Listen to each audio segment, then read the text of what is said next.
Hello guys! Join me as I dive deep into the Sussexes' efforts to respect Indigenous cultures around the world.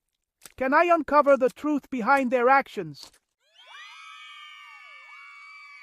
The Sussexes, Prince Harry and Meghan Markle, have been making headlines recently for their efforts to engage with Indigenous cultures globally.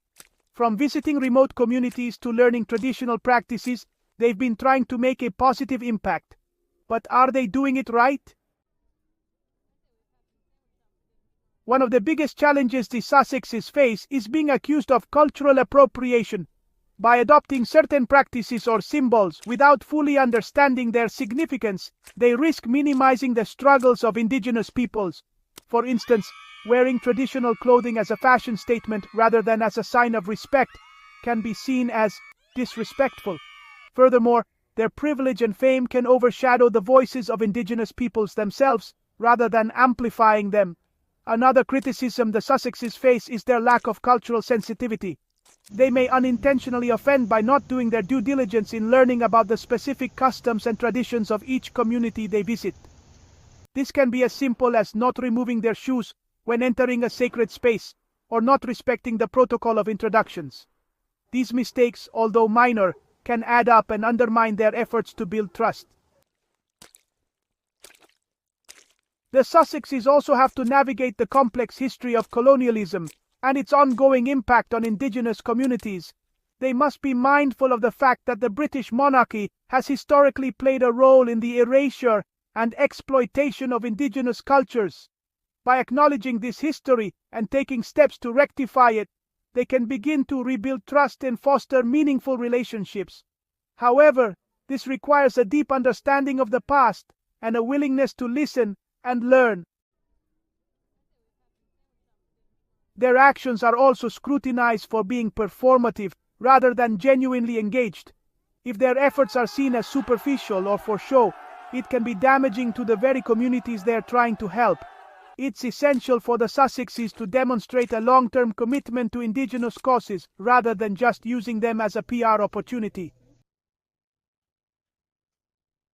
In Australia, the Sussexes visited the Dubbo Community Centre, where they participated in a traditional welcome ceremony. While this was a positive step, some critics argued that they should have spent more time engaging with the local community rather than rushing through the ceremony.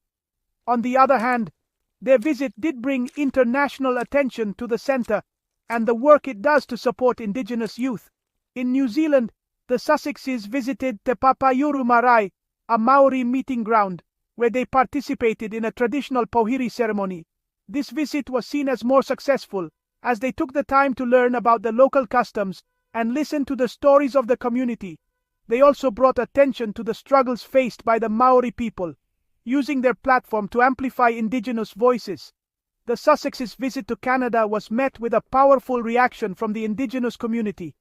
During their visit to Vancouver Island, they were given a traditional hand drum as a gift. However, some Indigenous leaders criticized the gesture, saying it was a symbol of cultural appropriation rather than genuine engagement. This highlights the delicate balance the Sussexes must strike between respect and appropriation.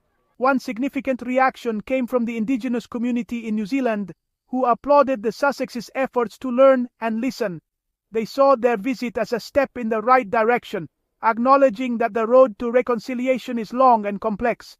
This response shows that when done correctly, the Sussexes' engagement can have a positive impact on Indigenous communities. In conclusion, the Sussexes' respect for Indigenous cultures is a complex issue, full of challenges and criticisms. While they've made efforts to engage with these communities, they must continue to listen, learn, and amplify Indigenous voices. Only through a deep commitment to understanding and respect can they make a meaningful difference in the lives of Indigenous peoples. Thanks for watching, and don't forget to share your thoughts in the comments below. If you want to learn more about cultural respect and engagement, be sure to check out my other videos on the topic.